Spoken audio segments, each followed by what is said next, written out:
ಯಾಕೆ ಎಲ್ಲ ಇನ್ನು ಬೇಜಾರಾಗಿದ್ದೀರಾ? ಹಾಗ್ ನೋಡಿದ್ರೆ ಬಾಬಾ ಕೋಪ ಮಾಡ್ಕೊಂಡಿರೋದು ನನ್ ಮೇಲೆ.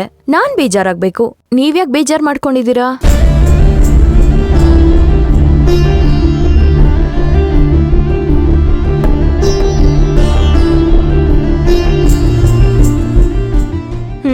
ಸರಿ, ಊಟದ ಟೈಮ್ ಆಯ್ತು, ಎಲ್ರೂ ಬೇಗ ಬಂದ್ಬಿಡಿ, ಊಟ ಮಾಡೋಣ.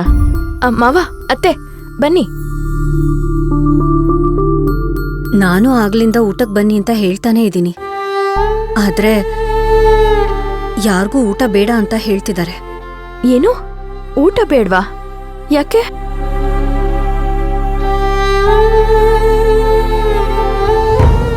ಅತ್ತೆ, ನನಗಂತೂ ತುಂಬಾ ಹಸುವಾಗ್ತಾ ಇದೆ.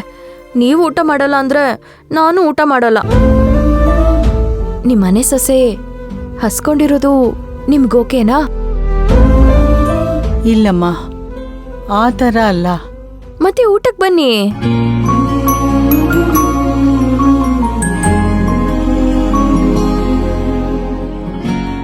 ಯಾಕತ್ತೆ, ಏನಾಯ್ತು?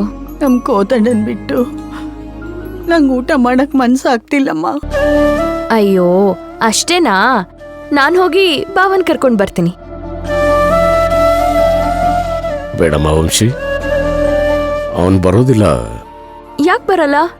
ಅವ್ರಿಗೂ ಹಸುವಾಗಿರತ್ತೆ ತಾನೇ. ಅವ್ರಿಗೆ ಸಮಾಧಾನ ಮಾಡಿ ಕರ್ಕೊಂಡ್ ಬಂದೇ ಬರ್ತೀನಿ. ಬೇಡಮ್ಮ ವಂಶಿ, ಅವ್ರಾಗ್ಲೇ ಹೋಟ್ಲಿಂದ ಆರ್ಡರ್ ಮಾಡಿ ಊಟ ತರಿಸ್ಕೊಂಡಿದ್ದಾರೆ.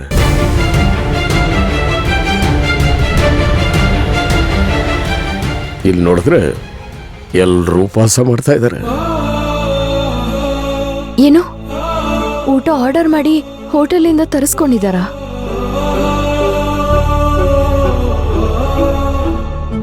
ಇನ್ನು ಈ ಮನೆ ಮೊದಲಿನ ಥರ ಇರೋದಕ್ಕೆ ಖಂಡಿತ ಸಾಧ್ಯ ಇಲ್ಲಮ್ಮ.